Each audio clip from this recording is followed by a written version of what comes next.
اعوذ باللہ من الشیطان الرجیم بسم اللہ الرحمن الرحیم الزانیۃ والزانی فاجلدوا كل واحد منهما 100 جلدہ ولا تأخذكم بهما رأفة في دین اللہ ان کنتم تؤمنون باللہ والیوم الآخر وليشهد عذابهما طائفة من المؤمنین صدق اللہ مولانا العظیم الصلاة والسلام عليك يا سيدي يا رسول الله الصلاة والسلام عليك يا سيدي يا حبيب الله الصلاة والسلام عليك يا سيدي يا شفيع المذنبين وعلى آلك وأصحابك يا سيدي يا رحمة للعالمين.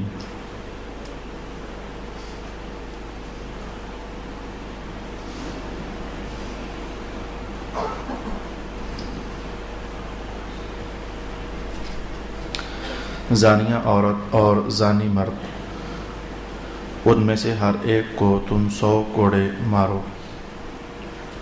اور ان پر شرعی حکم نافذ کرنے میں تم کو ان پر رحم نہ آئے اگر تم اللہ پر اور روز قیامت پر ایمان رکھتے ہو، اور ان کی سزا کے وقت مسلمانوں کی ایک جماعت حاضر ہونی چاہیے. صدق اللہ مولانا العظیم. اللہ رب العالمین نے سورۃ النور میں پہل ہی زنا کرنے والے شخصوں کی اور لوگوں کی سزا اور حد بیان فرمائی. آیت تو میں نے گزشتہ نشست میں بھی آپ کے لیے تلاوت کر دی تھی. چند باتیں اسی آیت کے حوالے سے ہم نے سیکھ بھی لی تھیں. مثلا یہ چیز کہ جب ان کو حد جاری کی جا رہی ہو تو کچھ لوگ موجود ہونے چاہیے تاکہ عبرت حاصل کریں. اور مثلا یہ چیز کہ چوری کی حد جب بیان ہوئی تو کہا پہلے مرد کے ہاتھ کاٹو، یعنی حکم میں یہ ہے کہ مرد کے ہاتھ کاٹنے کی بات پہلے کی گئی. اگرچہ پہلے عورت کے کاٹو پہلے مرد کے کاٹو دونوں طریقے سے جائز ہے، لیکن بیان کرنے میں کہا کہ مرد کے ہاتھ کاٹو، یہ حکم پہلے بیان کیا گیا. اور زنا کی حد میں بیان کرنے میں پہل عورت سے کی گئی. حالانکہ سزا دینے میں پہلے مرد کو پہلے عورت کو دونوں طریقے ٹھیک ہے، لیکن بیان کرنے میں پہلے عورت کو بیان کیا گیا. اس کی وجہ بھی ہم نے گزشتہ نشست میں جان لی تھی. آج اسی آیت پر جو سب سے آسان ترین اور مختصر ترین حکم ہے وہ تو اتنا ہے، جس کے بعد میں اگلی 5 ابحاث آپ کے سامنے کرنا چاہوں گا. آسان ترین اور مختصر ترین حکم تو اتنا ہے، لا تأخذکم بہما رأفۃ فی دین اللہ. جب اللہ تعالیٰ تمہیں کوئی حکم ارشاد کرتا ہے کہ اتنے کوڑے مارو، تو اس کوڑے مارنے والے حکم میں تمہارے دل میں نرمی نہیں آنی چاہیے. صاف سی بات ہے، جب کوڑے لگتے ہیں درد ہوتا ہے، مصیبت بنتی ہے، جسم میں زخم بنتے ہیں وغیرہ وغیرہ، انسان کی چیخیں نکلتی ہیں، سارا کچھ ہے. لیکن کہا تم نے نرمی کا سلوک نہیں کرنا، جیسے شریعت پاک کا حکم ہے تم نے کوڑے مارنے ہیں. اس نے کب نرمی کی تھی تمہاری بیٹی یا بہن کی عزت تار تار کرتے ہوئے؟ اس نے کب تمہارے ساتھ نرمی کا سلوک کیا تھا؟ تو جب تک ایسوں کو ایسی سزا نہ دی جائے اس وقت تک معاملہ اللہ رب العالمین جانتا ہے کہ بہتر ہو ہی نہیں سکتا. جو دن بدن ہماری بیٹیوں اور بہنوں کی عزت محفوظ نہیں ہے، پیچھے اس میں ہم سب کا مجموعی طور پر اوپر سے لے کر نیچے تک قصور ہے. سریعام 2008 زندگی گزر گئی میری، 40 سال کا میں ہو چکا ہوں، ابھی تک میں نے آج تک زنا کی سزا ہوئی ہے کبھی سنا ہی نہیں ہے. قرآن پاک کو بالکل میں کیا لفظ بولوں کہ اٹھا کر پس پشت ڈال دیا ہوا ہے. کیا آج 40 سالوں میں آج تک کوئی زنا ثابت ہی نہیں ہو سکا ہے؟ میڈیا پر آ جاتا ہے، پکڑے جاتے ہیں، چھوڑ دیے جاتے ہیں. یہ لعنت کب تک لیتے رہو گے اور دیتے رہو گے؟ رشوت دے کر اپنے پتروں کو کب تک چھڑاتے رہو گے؟ قیامت والا دن تمام باپوں جن کے بیٹے نے یہ جرم کیا ہے اور انہوں نے رشوت دے کر کے تو اپنے بچوں کو چھڑا لیا ہے، یہاں سے تو چھڑا لو گے میرے دوست، قیامت والے دن رشوت کام نہیں آنی ہے. قیامت کو وہ بھی مجرم ہے اور تو بھی مجرم. وہ تو اس لیے مجرم کہ اس نے زنا کیا ہوا تھا، اور تو اس لیے مجرم کہ اپنا پتر لگتا ہے صرف اس لیے اپنے بیٹے کو سزا سے چھڑانے کے لیے رشوت دے کر جان چھڑائی تھی. اللہ رب العالمین ایمان والوں کو حفاظت نصیب فرمائے. یہ کوئی چلاکی نہیں ہے، یہ کوئی کامیابی نہیں ہے، یہ کوئی دانائی نہیں ہے. 2-4 لاکھ روپے دے کر جان چھڑا لی اور باہر آ کر سینے پر ہاتھ مارا. ایک بندے نے کہا میں وہ ہوں، میں نے خود سنا، میں وہ ہوں، میرے بیٹے نے قتل کیا تھا لیکن میں نے تھانے جانے سے پہلے سفارش کروا لی تھی اس کی، میں وہ ہوں. تو میرے بھائی یہ تفاخر کی بات نہیں ہے. کب تک؟ ان قریب تیرا جنازہ، یا میرا جنازہ تو پڑھے گا یا تیرا میں پڑھوں گا. دو ہی باتیں ہیں نا، یا میں پہلے مر جاؤں گا یا تو مر جائے گا. اگر میں پہلے مر گیا تو جانا تو ادھر ہی ہے، تو پہلے مر گیا تو وہ تیری چھاتی کہاں گئی، تنی ہوئی چھاتی کہاں گئی؟ وہاں سے حساب فوراً شروع ہو جانے ہیں. کتنے فخر سے بیان کرتے ہیں کہ میں نے پہلے چھڑا لیا تھا، میں نے شراب نہیں، میں نے سزا نہیں ہونے دی، میں نے زمان تک کروا لی، یہ زمان تک کروانے والے تو لینے والے تو دینے والے، یہ حساب کے لیے تیار ہو جاؤ. رب کائنات نرمی نہ کرنا ان کے ساتھ، پھینٹی لگا کے رکھنا. لیکن کوئی ہو ایسا تو ہے نا، کوئی ہو ایسا تو ہے نا. اگر 2-4 کو سزا ہو جائے 20 بندے ویسے ٹھیک ہو جاتے ہیں ساتھ. لیکن یہ درد ہمیشہ کی طرح درد ہے، یہ شکوہ حکمران شاہان وقت سے ہمیشہ کی طرح شکوہ ہے، اور یہ زخم ہمیشہ کی طرح زخم ہے. ابھی تک اس پر کوئی مذہب کا مرہم لگانے کے لیے تیار نہیں ہے. جب تک یہ پھینٹیاں، یہ سزائیں، یہ حدیں جاری نہیں ہوں گی، اس وقت تک بیٹیوں کی عزت اور عصمت محفوظ نہیں ہوگی. اللہ رب العالمین نے ایسے ہی تو یہ اصول نہیں دے دیا. اگر بغیر پھینٹی کھائے رشوتوں اور ضمانتوں سے بندے ٹھیک ہو سکتے ہوتے تو رب کائنات حدود کا نظام نافذ نہ فرماتا. کہتا رشوتیں دے لو بچے چھڑا لو، ضمانتیں کروا لو بچے چھڑا لو، اسی پر اکتفا کر لیا جاتا ہے. لیکن یہ حدود کا نظام اتنا مؤثر نظام ہے جب تک بندے کی پیٹھ لال نہ ہو جائے. رسول اللہ علیہ السلام نے فرمایا تھا لوگوں اب وقت آ گیا ہے، یہ حدیث پاک کے الفاظ ہیں، لوگوں وقت آ گیا ہے کہ اللہ کی حدود سے توڑنے سے باز آ جاؤ، وغیرہ مار مار کر تمہاری پیٹھ لال کر دوں گا. یہ رحمت للعالمین فرما رہے ہیں صلی اللہ علی حبیبہ محمد وآلہ وصحبہ اجمعین. یہ درد میں نے پھر کہا کیا کہوں، جب تک یہ باتیں ہوتی رہیں گی اور ان کی امپلیمنٹیشن نہیں ہوتی رہے گی تب تک یہ محراب نشینوں کا درد باقی رہے گا. اچھا جناب، تو آج میں نے ایک تو یہ کہا کہ ان کے معاملے میں نرمی نہ کرنا، لا تأخذکم بہما رأفۃ فی دین اللہ، اللہ کے دین کو نافذ کرنے میں ان کے معاملے میں نرمی نہ کرنا. اس کے بعد میں آج کی نشست میں 5 باتیں عرض کرنا چاہوں گا اسی آیت کے حوالے سے. چونکہ اب اگر ایک کلاس روم ہوتا تو پھر 5 نہیں، پھر میں 20 باتیں عرض کر دیتا. لیکن کم از کم اس محفل کے حوالے سے آج جبکہ پہلی بار اور جبکہ آخری ہی بار یہ عنوان سورۃ نور ہی میں ہے. سورۃ نور کے علاوہ پورے قرآن حکیم میں زنا کی حد کا نظام کہیں ہے ہی نہیں ہے. تو ایسے ہی تہمت لگانے کی جو سزا ہوتی ہے یہ سورۃ نور کے علاوہ کہیں یہ نظام ہے ہی نہیں. اس لیے یہاں پہلی بار اور آخری بار آ رہا ہے. تو میں چاہوں گا مسلمانوں کچھ تو امانت میں سنا دوں، کچھ تو امانت میں سنا دوں، کچھ تو تمہارا دل ٹھنڈا کر دوں کہ ہمارے مذہب میں کتنی ٹھنڈک ہے، کتنی برکت ہے، کتنی رحمت ہے. کچھ تو میں تمہیں سنا دوں. بحث نمبر 1 میں آپ کے سامنے یہ کہنا چاہوں گا کہ یہ جو کوڑا مارنا ہے، مثلا ان 5 بحثوں کا ٹائٹل یہ ہے کہ یہ جو کوڑے مارے جاتے ہیں کوڑا کیسا ہونا چاہیے، زبردست تگڑا زنجیر کا بنا ہوا یا بالکل ہی مٹھا ہلکا پھلکا سا کہ بندے کو کچھ ہو ہی نہ، کہ کون سا کوڑا ہونا چاہیے. بحث نمبر 1 میں آپ کے سامنے آج لینا چاہوں گا. اچھا، جب زانی کو کوڑے مارنے ہیں یا زانیہ کو کوڑے مارنے ہیں تو کپڑے اتارنے ہیں یا کہ کپڑے نہیں اتارنے ہیں، یہ کیا مسئلہ ہوگا. نمبر 3 بحث یہ ہوگی کہ کوڑے جسم میں کہاں کر کے مارنے ہیں، ایک ہی جگہ بس مارتے جانا ہے، مارتے جانا ہے، مارتے جانا ہے، مارتے جانا ہے، یا بکھیرنے ہیں، پھیلا دینے ہیں پورے جسم میں. پھیلانے ہیں تو کہاں تک پھیلائیں گے اور کہاں نہیں ماریں گے. یہ تیسرا آج کا بڑا عنوان ہوگا. اور چوتھا بڑا عنوان ہوگا کہ ضرب کیسی ہونی چاہیے، یعنی پکڑو اور جتنی ہمت اور زور ہے اتنے زور سے مار دو، یا کہ یہ ہے کہ بہت آہستہ سا مار دو، یا کہ اس میں پھر اور ہمارے لیے کیا نظام ہے. 5ویں بحث اس میں یہ ہوگی کہ زنا کے باب میں 4 گواہوں کا ہونا ضروری ہے. وہ 4 گواہ کیسے ہونے چاہیے، وہ 4 گواہی کوئی لچے لفنگے نہ ہوں، ایسے کوئی اٹھے تو کسی کے خلاف جا کر گواہی دے دے جی انہوں نے زنا کیا ہے تو جناب اس کو پھینٹی لگا دی جائے، ایسے نہیں ہے. ان 4 گواہوں کا معیار مذہب نے کیا برقرار رکھا وہ ہم بات سیکھنا چاہیں گے. اور کیا یہ جو سزا ہے 100 کوڑے یہ کس کی سزا ہے، یہ شادی شدہ کی سزا ہے یا غیر شادی شدہ کی سزا ہے، یہ اگلی بحث ہوگی. پتہ نہیں یہ اس نشست میں واقعہ ہو سکے گی یا کہ نہیں. اور 100 کوڑے مارنے کے ساتھ کیا جلا وطن کر دینا یہ بھی سزا میں داخل ہوگا یا کہ داخل نہیں ہوگا. اس لیے کہ بعض احادیث شریفہ کے اندر یہ بات بھی آئی ہے کہ علاقے سے باہر نکال دو، در بدر کر دو، یہ سزا بھی واقع ہوئی ہے. تو یہ ساری ابحاث ہم انشاءاللہ العزیز اسی ایک آیت ہی کے ماتحت ائمہ تفسیر نے ارشاد فرمائی ہیں، تو ہلکے انداز میں سیکھتے ہوئے آگے بڑھ جانا چاہیں گے. جہاں تک معاملہ یہ ہے کہ کوڑے مارنے چاہیے، تو کوڑے مارنے کے لیے آئے میں رسول پاک علیہ الصلوۃ والسلام کا بیان آپ کے سامنے لانا چاہوں گا. ایک شخص سے زنا ہو گیا، اسے حضور کی خدمت میں پیش کر دیا گیا. آپ نے فرمایا کہ اچھا بھائی ایک چابک لے کر آؤ. تو جو چابک پیش کیا گیا رسول پاک علیہ السلام کو وہ ٹوٹا پھوٹا ہوا تھا. یہ ٹوٹا پھوٹا ہونے کا معنی یوں سمجھیے کہ کبھی یہ بھانس کی لکڑی اگر آپ نے دیکھی ہو، ٹائٹ ہارڈنیس اس کی باقی ہو، تو جب وہ ماری جاتی ہے تو اس کا انداز آپ کو پتہ ہے کیا ہوتا ہے. اور اگر وہ لمبائی ہی میں اس کی پھانکیں بن چکی ہوں، ٹوٹ چکی ہو اور اس کی پھانکیں بن چکی ہوں، وہ چھنک چھنک سے کرے، مارنے میں چھنک چھنک کی آواز نکالے، تو وہ ڈنڈا جب مارا جاتا ہے تو آپ کو پتہ ہے کہ فرق ہو جاتا ہے، یعنی اس میں وہ زور نہیں رہتا باقی. یہ دونوں جیسے باتیں آپ کو محسوس ہو گئیں. تو جب حضور پاک علیہ السلام نے فرمایا کہ چابک لاؤ بھائی اس کو ذرا مارنا ہے، تو مارنا حضور رحمت عالم نے نہیں ہوتا تھا، وہ باقاعدہ ہر کام کی ڈیوٹیاں سرکار دو عالم علیہ السلام نے رکھی ہوئی تھی. تو چابک مارنا ہے تو چابک جب پیش کیا گیا تو وہ ایسا تھا کہ وہ ٹوٹا پھوٹا تھا، بس سمجھو کہ بڑا بھلے چمڑے ہی کا بنا ہوا تھا، لیکن وہ یہ چمڑے بھی تو یہ اسکول کے بیگ جو ہوتے ہیں آپ کے، وہ گھس گھس کر کے تو وہ پھوکلے سے ہو جاتے ہیں، ان میں زور باقی نہیں رہتا. تو کہا حضور پاک علیہ السلام نے کہا کہ یہ نہیں یار، یہ تو بالکل ہی کچھ بھی نہیں ہے، یعنی یہ تو ماریں گے تو بندہ خوشی خوشی 100 چھوڑ کر 500 کھانے کے لیے جیسے تیار ہو جائے، تو یہ نہیں، یہ بہت ہلکا ہے، یہ مقصد کو پورا نہیں کرتا. اچھا وہ واپس بھجوا دیا رسول اللہ علیہ السلام نے.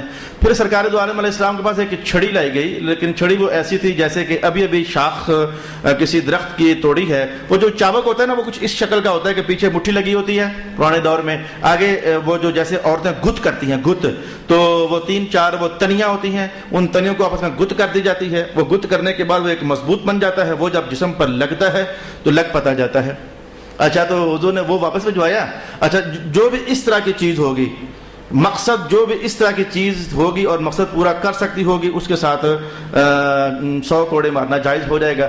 اب شاخ لائی گئی، لیکن اس کا حال یہ تھا کہ اس کو تھوڑا بہت چھانگا گیا تھا. میں اب یہ لفظ پنجابی کا چھانگا یعنی اضافی شاخیں، یعنی بڑی شاخ ہو تو اس کے آگے کئی شاخیں لگی ہوتی ہیں، تو شاخیں کاٹ دی گئی تھیں. لیکن ابھی تک بھی ایسا تھا کہ اس میں کوئی شاخ ٹوٹ گئی تھی، لمبی شاخ سے کوئی ٹوٹ گئی تھی، لیکن اتنا کوئی باقی تھا، آگے جا کر پھر اتنا کو باقی تھا. یار آپ یہ تصویر آپ خود بناؤ نا، یعنی ایک لمبی شاخ ہو اور اس میں کئی چھوٹی شاخیں ہوں، چھوٹی شاخیں کاٹ دی جائیں یا توڑ دی جائیں تو کہیں کہیں وہ چھوٹی شاخ کا تھوڑا سا وہ گنڈ سی باقی رہے، جو لگے تو ایک بار تو بندے کی وہ چیخ مندرے تک جائے. اگر وہ اس طرح کی جو چیز ہے تو جب وہ حضور کے سامنے پیش کی گئی تو رسول اللہ علیہ السلام نے یار یہ کچھ زیادہ ہے، یہ کچھ زیادہ ہے، یہ لے جاؤ. یعنی یہ حدیث کے الفاظ میں کتنے زبردست ہیں. یہ تو 100 کوڑے لگنے لگے ہیں. سرکار دو عالم تو یہاں تک فرمایا کرتے تھے یہ سزا دینے سے، اور قاریوں، استادوں، یہ سزا دینے سے مراد بندہ مارنا تھوڑا ہوتا ہے. سزا دینے سے مراد تو یہ ہوتا ہے کہ بندے کی اصلاح ہو جائے. یہ قاریوں کو بھی تھوڑی سی لفظ اگر محسوس نہ کریں، اگر حیا لفظ آپ کو سخت محسوس نہ ہو تو میں بول دوں، محسوس ہوتا ہے تو میں نہ بولوں. قاریوں کو بھی حیا کرنی چاہیے. مار مار کر لوہے کی زنجیریں تو زنا کے اندر نہیں ماری جاتی پیاریو، لوہے کی زنجیریں تو زنا کی حد میں نہیں ماری جاتی. آپ نے بچوں کے سبق نہ سنانے پر ٹھیک ہے نالائق ہے نہیں یاد ہوتا، اور یار میں نے اس کو 20 بار بھیجا نہیں یاد کیا، تو زنجیر تو پھر بھی نہیں بنتی ہے. ان استادوں کا حساب میں کہتا ہوں اللہ انہیں معاف کرے، لیکن مشکل ہے. یہ کیا نظام ہے؟ زنجیریں مار مار کے بچوں کی پیٹھیں لال کر دیتے ہو. زنا اتنی شدید حد ہے، وہاں بھی زنجیریں مارنے کا نظام. لکڑی کی چھڑی لیکن گنڈے تھیں، حضور نے کہا نہیں واپس لے جاؤ، یہ سخت ہے ذرا. اچھا تو پھر وہ بھی واپس کر دی گئی. تو پھر رسول پاک علیہ السلام نے ایک اور شاخ آپ کو پیش کی گئی جو تھی صحیح لیکن ذرا پرانی تھی. لکڑی استعمال ہو کر کے ذرا پرانی ہو جائے نا تو وہ بھی ایک تصویر آپ کو سامنے آ جانی چاہیے. تھی صحیح یعنی مقصد پورا کرتی تھی لیکن پرانی تھی، وہ گنڈے شنڈے اس پر نہیں تھیں. لہذا رسول اللہ علیہ السلام نے کہا ہاں یہ ٹھیک ہے، اس سے مقصد پورا ہوتا ہے. تو پہلی بات ہم نے جو جان لی وہ یہ ٹھہری کہ اگر ہمارے پاس آج کوڑا ہے تو کوڑا نہ تو ٹوٹا پھوٹا ہو کہ زانی ہنس کر کہہ دے اور مار میرا کیا جاتا ہے، تو ایسا کوڑا نہیں ہونا چاہیے، اور اتنا شدید بھی نہیں ہونا چاہیے. یہ تو میں نے لکڑی کی شاخ کا حوالہ دیا. پرانے زمانے میں عذاب دینے کے لیے اور شدت کرنے کے لیے کوڑے میں 5 6 7 8 جگہ گنڈ مار دی جاتی تھی. گنڈ، وہ جو گنڈ ہوتی تھی وہ بڑی درد پیدا کرتی ہے. یہ جن لوگوں نے، آپ تو چنگچی رکشے آ گئے، پہلے زمانے میں تانگے ہوتے، تانگوں میں وہ جو ایک پتلی چھڑی کے آگے پتلا سا ریبن سا لگا ہوتا تھا چمڑے کا، اس کے آخر میں گنڈ ماری ہوتی تھی انہوں نے. میں خالص دیہاتی آدمی، مجھے یہ تصویر دیکھی ہوئی ہے. وہ آخر میں گرا لگائی ہوتی تھی. وہ گرا جب آخر کر زور سے گھوم کر پیٹ پر لگتی نا تو گوڑا ہو کر بھی اس کو لگتا پتا کوئی شے میرے اوپر آئی ہے. تو وہ گرا دار جو ہے وہ کوڑا نہیں ہونا چاہیے. اور اگر وہ لکڑی ہے تو لکڑی بھی اس کی شانگا مانگا بالکل پلین کر دیا ہوا ہونا چاہیے تاکہ مقصد پورا ہو، بندے کو مارنا اور ذلیل و رسوا کر. ہاں میں حدیث کے الفاظ بتانے لگا تھا جس سے میں نے قاریوں کو سلام کر لیا تھوڑی دیر کے لیے. وہ حدیث کے الفاظ بتانے لگا تھا. رسول پاک علیہ الصلوۃ والسلام نے ارشاد فرمایا کہ ویسے اللہ بھلا کرے، ادھر ایک قاری صاحب آتے ہیں، انہوں نے کہا جی استاد صاحب آپ نے ایک بار ہم سے کہا تھا، اللہ اس کا بھلا کرے. حضور کی بات ماننے پر میں اس کو سلام پیش کرتا ہوں. اسے آپ نے کہا بتایا تھا کہ سزا دینے کا نظام کیا ہے، تب کے بعد میں بچوں کے ساتھ بڑے مناسب طریقے سے پیش آتا ہوں. میں نے کہا اللہ آپ کا بھلا کرے، مناسب طریقے سے پیش آتے ہو. بچے کل تک ہم بھی تو بچے تھے نا، اگر ہمارے استادوں نے مار مار کر زنجیریں میں نے ویسے خود کھائی ہوئی ہیں. اللہ پاک میرے استادوں کو جنت نصیب فرمائے. میں تو ان کے لیے خیر کی دعا کروں گا. بھائی علم نہ ہو تو استاد ہونا ایک الگ مقام ہے، لیکن علم پورا نہ ہو تو پریشانی تو بنتی ہے. ویسے مجھے خود بچپن میں ایک بار زنجیر استاد صاحب نے ماری تھی، میں تو اس زنجیر پر انہیں دعائی دوں گا اللہ پاک انہیں جنت نصیب فرمائے. تو یہ نظام ٹھیک نہیں ہے. اچھا تو واپس آ رہا ہے یہ حدیث کے الفاظ. رسول اللہ علیہ السلام نے کہ اذا ذبحتم فاحسنوا الذبح واذا قتلتم فاحسنوا القتلہ. ذبح کرنا ہو تو اچھا سا ذبح کیا کرو. حالانکہ جان لے لینی ہے بکرے کی, اب جان لینی ہے تو اچھا سا کیا ہوا. اچھا بندے کو قتل کرنا ہے تو اچھے طریقے سے قتل کرو. یہ قتل کرنے سے مراد یہ نہیں کہ جا کر جس کو مرضی قتل کر دو, یعنی قتل کے بدلے میں جو قتل ہے یا اس پر حضور نے تعلیم دی, قتل کے بدلے میں جو قتل ہے تو اچھے طریقے سے قتل کرو. امام اعظم فرماتے ہیں قتل ہی قتل, یا جان ہی نکالنی ہے. اچھے طریقے سے قتل کیا ہوا؟ میں اچھے طریقے کا قتل یہ ہے کہ تلوار اتنی تیز ہونی چاہیے, جتنی تلوار تیز ہوگی درد کم ہوگا. بلیڈ آپ کے ہاتھ میں ہوتا ہے, کئی بار وہ استرے میں لگاتے لگاتے انگلی پر ٹک مار دیتا ہے, درد نہیں ہوتی, بعد میں چلتا ہے پتہ اوے یہ کہاں سے نکلا ہے لہو. وہ تیز اتنا ہوتا ہے, یہ میں نے ایگزامپل آپ کو سنائی کہ وہ تلوار اور چھری جتنی زیادہ تیز ہوتی ہے جان نکلتی ہے بندے کی آخر کار, لیکن وہ درد کا احساس ذرا کم ہوتا ہے. تو حضور پاک علیہ السلام نے قتل بھی کرنا ہو تو اچھے طریقے سے قتل کرو. اب کھنڈی چھری لے کر, کھنڈی تلوار لے کر اس کی گردن رکھ کر قاتل کی تو مارتے جاؤ, گردن کٹے نہ, ہر ضرب پر اس کی چیخیں نکلیں. تو میں ایسے نہیں ہونا چاہیے. تو جو رسول اللہ علیہ السلام سب سے خطرناک سزا قتل کرنا, جان نکال لینا, وہاں بھی فرمایا کہ ذرا اچھے طریقے سے قتل کرو. تو وہ کوڑوں کے معاملے میں بڑا کیسے برداشت کر سکتے تھے. حضور جانتے ہیں کہ ہے میرا امتی, غلطی کر بیٹھا ہے, سزا بھی دینی ہے, اس کو سزا بھی دینی ہے, غلطی بھی کر بیٹھا ہے لیکن مناسب دینی ہے, اور تاکہ آئندہ اس کو عبرت اور نصیحت حاصل ہو جائے. تو رسول اللہ علیہ السلام نے ایک معتدل درجے کا کوڑا منگوا کر کے تو فرمایا کہ ہاں اس کے ساتھ اس کو ضرب لگائی جا سکتی ہے. اور دوسرا معاملہ جو ہے کپڑے اتارنے کا, تو جہاں تک عورت کا معاملہ ہے تو عورت کے معاملے میں تو سوچا بھی نہیں جائے گا, کپڑے اتارے ہی نہیں جائیں گے, بس بٹھا کر پیٹھ پر کوڑے مارے جا سکتے ہیں, کپڑے ہٹائے ہی نہیں جائیں گے. جہاں تک مرد کا معاملہ ہے تو امام اعظم ابو حنیفہ نے فرمایا کہ اس کے کپڑے اتارے جائیں گے, دیگر ائمہ نے کہا نہیں اتارے جائیں گے. باتیں دونوں ہی ٹھیک ہیں. امام اعظم نے کہا کپڑے اتارے جائیں گے, امام شافعی نے کہا نہیں اتارے جائیں گے. اچھا اتارے جانے اور نہ اتارے, باتیں دونوں ہی ٹھیک ہیں. وہ جو امام شافعی فرما رہے تھے نہیں اتارے جائیں گے, مانا یہ تھا کہ وہ شرمگاہ کے جو اوپر نکر شکر وہ نہیں اتاری جائے گی. اور جو امام اعظم فرما رہے تھے اتارے جائیں گے, تو مانا یہ تھا کہ نکر کے علاوہ باقی سارے اتارے جائیں گے. باتیں دونوں ہی ٹھیک تھیں. تو جو نکر شکر کے علاوہ جو شرمگاہ, یعنی شرمگاہ سے مراد دھنی سے لے کر گوڈوں تک جو علاقہ ہے, اتنا کوئی علاقہ چھپا دیا جائے تو باقی کپڑے اتارے جائیں گے. اور وہ جو اضافی کپڑے پہنے ہوتے ہیں جیسے سردیوں کے کوٹ, جرسیاں اور نیچے پتہ نہیں کیا کیا کیا, وہ تو بالیقین اور بالاتفاق اتارے جائیں گے. وغیرہ اگر وہ بھی نہ اتارے جائیں تو جین کی 2 جیکٹیں بندہ پہن کر آ جائے تو کہ 100 چھوڑ کر 200 مار لو, کیا فرق پڑتا ہے. یعنی کوڑے لگنے کا مقصد فوت ہو جائے گا اگر ہم نے وہ موٹے کپڑے بھی نہ اتارے. یا دوسری بحث میں نے دیکھو 2-3 جملوں کے اندر سمیٹ دی, کپڑے اتارے جائیں گے یا کہ نہیں اتارے جائیں گے, کیونکہ لمبی ترین اور وسیع ترین ابحاث کرنے کا یہ موقع بنتا نہیں ہے. لہذا بحث نمبر 2 میں نے آپ کو سنائی کہ نمبر 1 کوڑا معتدل, نمبر 2 کوڑا جو ہے وہ کپڑے جسم سے اتارے جائیں گے, اضافی شرمگاہ ننگی نہیں کی جائے گی, اور عورتوں کے تو کپڑے بالکل ہی نہیں اتارے جائیں گے. تیسرا معاملہ یہ ہے کہ جسم میں کوڑے کہاں مارے جائیں گے, کہا جتنے بھی نازک اعضاء ہیں ان سب پر نہیں مارے جائیں گے. شرمگاہیں اور سینہ اور پیٹ اور آنکھیں اور چہرہ اور سر, یہاں کوڑے نہیں مارے جائیں گے. بازوؤں پر مارے جائیں گے, پیٹھ پر مارے جائیں گے, ٹانگوں پر مار دیے جائیں گے, اور پیٹھ پر ایک ہی جگہ نہیں مارے جائیں گے. مسلسل 100 کوڑے مارے تو زخم ہو جائے, ایسا نہیں کریں گے, بلکہ 2 ادھر 2 پھر آگے 2 پھر آگے 2 پھر آگے, اور پھر کرتے کرتے پھر دوبارہ سرکولیٹ کر دیا جائے. تو پھر ایسے 2-2 1-1 3-3, یعنی وہ ایسا نہ ہو کہ زخم و زخمی اس کی پیٹھ ہو جائے. ایسا کرنے سے ہمارے مذہب شریف نے منع فرمایا. یہ تیسری بحث میں نے, تیسرا نتیجہ کہوں گا, بحث نہیں کہوں گا, یہ تیسرا بحث کا تیسرا نتیجہ میں نے آپ کے لیے بیان کر دیا کہ کوڑے جسم میں پھیلا کر کے تو مارنے ہیں. اور اگلی بات یہ ہے کہ ضرب کیسی ہونی چاہیے. اس میں فرمایا نہ تو اتنی کم کہ زانی کو کچھ ہو ہی نہ, اور نہ اتنی زیادہ, نہ اتنی کم کہ زانی کو کچھ ہو ہی نہ, اور نہ اتنی زیادہ کہ ایک ہی ضرب سے زخم لگ جائے, بلکہ ایسی جس میں اسے درد ہو لیکن زخم نہ لگے. یعنی اس درجے کی ضرب مارنے کا رسول پاک صلی اللہ علیہ وآلہ وسلم نے ہمیں علم اور تعلیم ارشاد فرمائی. یہ 4 بحثیں ہیں لمبی چوڑی, لیکن میں نے ان کے نتائج آپ کی خدمت میں بیان کرنا چاہے. اور اب اگلی بات سماعت کر لیجئے کہ یہ شراب بندے نے پی ہے تو گواہی سے ثابت ہو گیا, 2 گواہ کافی ہیں.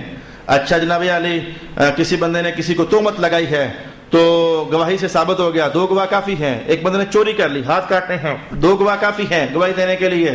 لیکن زنا کے باب میں کہا گیا کہ 4 گواہ ہونے چاہیے. 4 گواہ ہونے چاہیے. مانا یہ تھا کہ زنا کے باب میں مجرم ہیں اصل میں 2, ایک مرد مجرم ہے ایک عورت مجرم ہے. بیسیکلی گواہ 2 ہی ہیں, جرم پر گواہ 2 ہی ہیں, لیکن چونکہ فریق یہاں 2 بنتے ہیں, ایک مرد ہے اور ایک عورت ہے, لہذا 2 گواہ مرد کے حق میں ہونے چاہیے. حق میں ہونے کا معنی کہ مرد کے لیے ہونے چاہیے اور 2 گواہ عورت کے لیے ہونے چاہیے, اور مجموعی طور پر 4 گواہ ہو جائیں تو تب جا کر کے تو زنا کی گواہی قابل قبول سمجھی جائے گی. لیکن اگر کوئی کیس قاضی کے پاس پہنچتا ہے تو ایسے نہیں ہے کہ کوئی بندہ آ کر کہہ دے قاضی صاحب اس مرد نے زنا کیا فلانی عورت کے ساتھ, یہ 4 گواہ ہیں, تو 4 بندے کھڑے ہو رہے, ہاں جی کیا ہے جی, تو 100 کوڑے لگ جائیں. ایسا نہیں ہے, بلکہ قاضی کو حکم ہے. قاضی رسول اللہ علیہ السلام نے آواز لگائی تھی پیچھے سے, اندرئوا حدود اللہ یا عباد اللہ, اندرئوا حدود اللہ یا عباد اللہ, او اللہ کے بندو حتی الامکان کوشش کرنا کہ حدود ساقط ہو جائیں, حتی الامکان کوشش کرنا تعزیر پر گزارا چل جائے اور کچھ مار دھاڑ پر گزارا چل جائے. اللہ کی حدود نافذ کرنے کے لیے کمال درجے کی احتیاط برتنا, اس کا معنی یہ سمجھو اس حدیث کا, یہ نہیں کہ حدود لگانی نہیں ہے, لگانی ہے, لیکن اللہ کی حدود جاری کرنے کے لیے ظاہرہ زندگی بھر کے لیے یہ معاشرے کے اندر کھڑا کر کے سزا دینی ہے, کوئی چوری چھپے دینی نہیں ہے. زندگی بھر کے لیے اس بندے نے آئندہ رسوا ہو جانا ہے جس کو حدود جاری ہونے ہیں, زندگی بھر کے لیے جب بھی وہ گزرے گا. سعدی نے ایک موقع پر کہا تھا, ایک گناہگار بندہ اللہ کے دربار میں توبہ کر کے چور تھا تو قطب بن جائے, ہو سکتا ہے, لیکن گناہگار بندہ لوگوں کی نظر میں ہزار نفل روزانہ پڑھے پھر بھی گناہگار ہی, لوگوں کی نظر ایسی ہوتی ہے. یہ شیخ سعدی رحمۃ اللہ تعالی علیہ نے ارشاد فرمایا, تو اس نے زندگی بھر کے لیے رسوا ہو کر جینا ہے, زندگی بھر کی رسوائی ہے, لہٰذا اتنی جلدی کوڑے نہیں لگائی جائیں گے. پہلے 4 گواہ جو ہیں ان کی پڑتال کرو گے. اب قاضی صاحب پڑتال کریں گے. مختصر آپ کو ٹچ دے کر جا رہا ہوں کہ یہ سارا کچھ ہے ہمارے مذہب میں. قاضی ان 4 بندوں کا ایڈریس, ان کا نام عطا پتہ لے کر کے اپنے خفیہ بندے بھیجے گا ان کے محلوں میں, اور جا کر پتہ کریں گے یار یہ جو فلانا بندہ ہے آپ کے محلے میں رہتا ہے یہ کیسا بندہ ہے, شرابی ہے, کبابی ہے, نمازی ہے, پرہیزگار ہے, متقی ہے. وہاں محلے سے خبر لی جائے گی ہر گواہ کے متعلق. تو اسے کہتے ہیں تعدیل خفیہ, یعنی مخفی تعدیل, چیک کرنا کہ گواہ صحیح بھی ہیں یا کہ یہ بھی کرائے کے گواہ بلائے ہوئے ہیں. پوری فیملیز ہیں کرایوں پر بکنے والی, جس شہر کی مرضی گواہی دلوا لو, انہیں پرواہ نہیں ہوتی ہے, انہوں نے 2 روپے کمانے ہوتے ہیں اور آخر کار دوزخ کمانی ہوتی ہے. انہیں کیا لگے اس بات سے کہ بھئی گواہی ہم سچی دے رہے ہیں یا کہ جھوٹی دے رہے ہیں. پھر وہی گواہ جو ہیں مساجد میں جا کر کے تو نمازیوں سے ان کے متعلق پوچھیں گے یار وہ فلانا بندہ نماز پڑھنے آتا ہے, اگر آتا ہے تو اس کا لین دین کیسے ہے, ڈیلنگ کیسی ہے, اس کے رویے کیسے ہیں, مسلمان درجے کا بندہ ہے یا فاسق درجے کا بندہ, ماجرا اس کا کیا ہے. یہ تعدیل خفیتاً کرنے کے بعد جا کر کے تو قاضی نے سزا جاری کرنی ہوتی ہے اور حد جاری کرنی ہوتی ہے. یہ اگلی بحث میں نے جلدی کے ساتھ آپ کے سامنے سمیٹ دی کہ اور اس کے بعد ابھی بھی بس نہیں, 20 سے زیادہ ابحاث ہیں. یہ زنا کے سے لے کر تو کوڑے لگنے تک 20 سے زیادہ ابحاث ہیں. ابھی بھی بس نہیں ہوئی. اب قاضی ان 4 گواہوں کو الگ الگ کر لے گا, آمنے سامنے نہیں, الگ الگ ایک سے اس کا بیان لے گا. ہاں بھائی کون مرد تھا اور کون عورت تھی, سوال نمبر 1. کس جگہ میں انہوں نے یہ گناہ کیا تھا, سوال نمبر 2. اور کس وقت میں انہوں نے یہ گناہ کیا تھا, سوال نمبر 3. اچھا پھر اگلا. اگر 4 نے بتایا فلانا مرد تھا اور فلانی عورت تھی, سب کا جواب ایک ہی نکلا. آگے چلیے, کس جگہ میں, سب نے کہا کہ فلانی جگہ, سب کی بتائی ہوئی جگہ ایک ہی نکلی.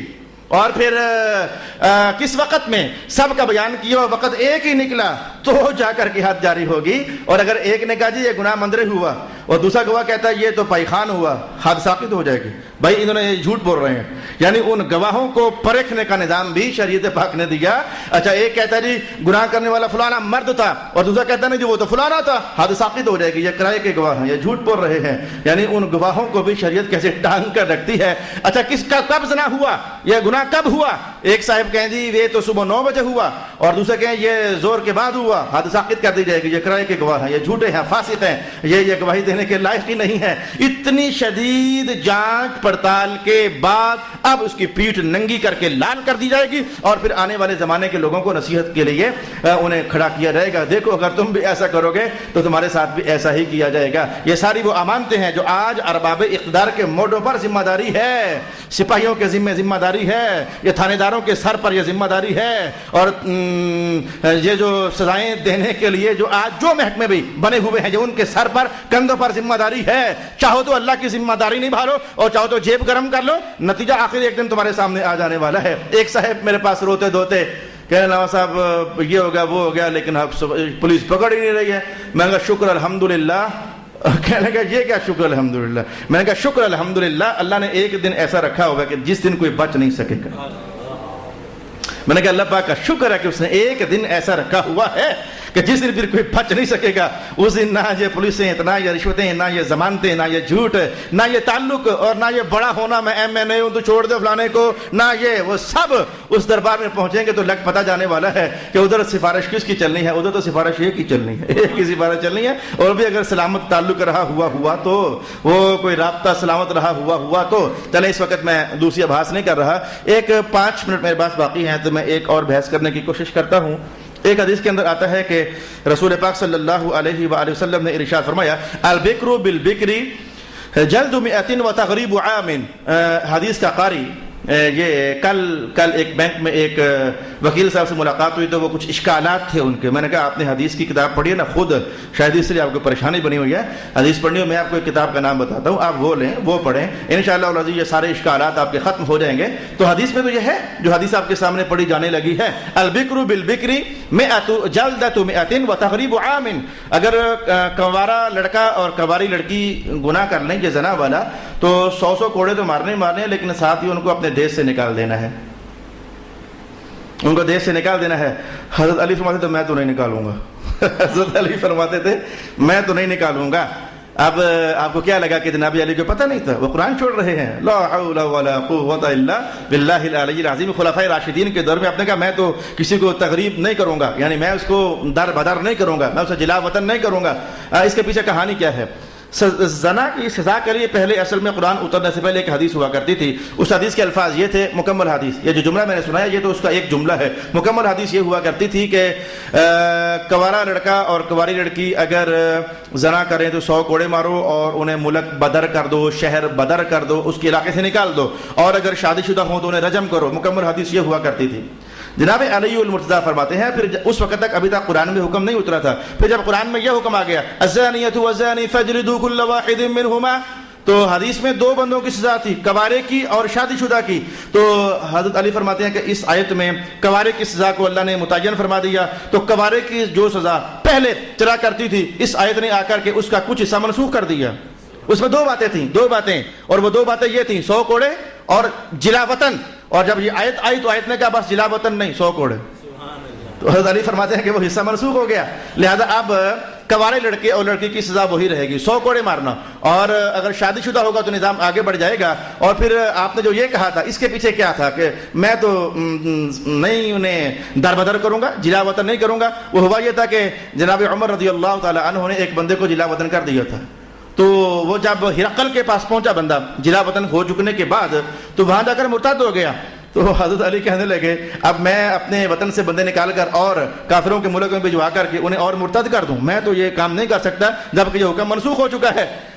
بطور حد یہ حکم منسوخ ہو چکا ہے. یہ جملہ جو میں نے بولا یہ کہ میں نے یو ٹرن لیا، بطور حد یہ حکم منسوخ ہو چکا ہے کہ اسے جلا وطن بھی کر دو. البتہ بطور تعزیر باقی ہے، بطور تعزیر، یعنی امام اعظم ابو حنیفہ یہی فرماتے ہیں بطور تعزیر باقی ہے. یعنی آج بھی اگر کوئی حاکم کوئی قاضی یہ سمجھے فلانا بندہ اس نے تو آگ لگائی ہوئی ہے پورے شہر میں، اس کا تو یہاں نہ رہنا بہتر ہے، یہ ہر جگہ یہ کرتوت کرتا پھرتا ہے، اگر قاضی اپنی ثوابدید پر سمجھے کہ اس گند کا، اس جو ایک بندہ ہے اس گند کا اس شہر میں نہ رہنا باقیوں کے لیے عافیت ہے تو قاضی ایسا کر سکتا ہے، لیکن بطور حد نہیں، بطور تعزیر. اور تعزیر میں کچھ بھی کرنا جائز ہوتا ہے. انشاءاللہ العزیز تعزیر کا باب بھی میں انہی ابحاث میں کہیں نہ کہیں نبیڑوں گا کہ تعزیر کا باب کیا ہے. یہ بھی میں تھوڑا تھوڑا کسی نہ کسی محفل کے اندر آپ کے سامنے نبیڑ دینا چاہوں گا. تو یہ تھی میری اگلی بحث جو کہ انتہائی تیز رفتاری کے ساتھ میں نے آپ کے سامنے کہی کہ ایک زمانے تک یہ حکم تھا کہ کنوارے لڑکے اور کنواری لڑکی کو 100 کوڑے بھی مارنے ہیں اور انہیں جلا وطن بھی کرنا ہے. اور پھر جب یہ آیت آئی اس آیت کے آنے سے اس حدیث کا آدھا حصہ منسوخ ہو گیا. یعنی کنواروں کے لیے جو 2 چیزیں تھیں ان میں سے ایک شے منسوخ ہو گئی اور دوسری شے باقی رہ گئی. اور امام اعظم فرماتے ہیں اور ویسے بھی سمجھو جیسے کنوارا لڑکا زنا کرے تو در بدر کر دو تو کنواری لڑکی زنا کرے تو اسے بھی در بدر کر دو. دور حاضر میں اپنا علاقہ ہو تو 100 جاننے والے، 100 سے حیاداری، 100 کے منہ متھے لگتا ہے بندہ تو بندہ یہ جرم کرتے ہوئے پرہیز کرتا ہے. اور اگر علاقہ ہی بدل گیا، نہ وہاں کوئی جان نہ پہچان، حیاداریاں ختم، بے بے حیاں شروع، جیسے کہ پاکستانی لڑکے جب پاکستان چھوڑ کر باہر جاتے ہیں اور ہر گناہ ننگا ہو کر ان کے سامنے آتا ہے، انہیں فکر تو نہیں ہوتا ابا دیکھ رہا ہے، اماں دیکھ رہی ہے، چاچا ہے، میرے ابے کا کوئی جاننے والا ہے، یہ ساری باتیں ختم ہوتی ہیں۔ آپ ہی لوگوں نے بیان سنائے ہیں، وہاں تو کچھ نہ پوچھو علامہ صاحب، گلی گلی ایمان بک رہا ہے، کیا بولتے ہو؟ وہاں تو کچھ نہ پوچھو جی، محلے محلے کردار بک رہے ہیں، نوجوان جاتے ہیں ڈالر پاؤنڈ کمانے کے لیے کھوکھلے ہو کر آ جاتے ہیں۔ یہ آپ ہی لوگوں نے بیانات دیے۔ تو ویسے بھی جب علاقے سے علاقہ بدل جاتا ہے تو وہ تھوڑا بہت جو حیاداریاں ہوتی ہیں، یار میں یہ جرم نہ کہیں کہ پکڑا جاؤں گا، کوئی مجھے دیکھ لے گا، میری شکایت لگ جائے گی، خاندان میں رسوا ہو جاؤں گا، بدنام ہو جاؤں گا، وہ ساری روک تھامیں ختم۔ در بدر کرنے میں تو الٹا اب بندہ اور زیادہ گناہگار ہو سکتا ہے۔ یہ ساری وہ بحثیں تھی جو کہ حضرت علی رضی اللہ تعالیٰ عنہ اپنے سامنے رکھتے ہوئے فرمایا کرتے تھے کہ میں جلا وطن تو نہیں کروں گا، ہاں 100 گھوڑے مروا دوں گا، لیکن جلا وطن میں نہیں کروں گا۔ انشاءاللہ العزیز ابھی اس پر کچھ اور ابحاث باقی ہے، اگلی نشست میں دیکھیں گے۔ واخر دعوانا الحمدللہ۔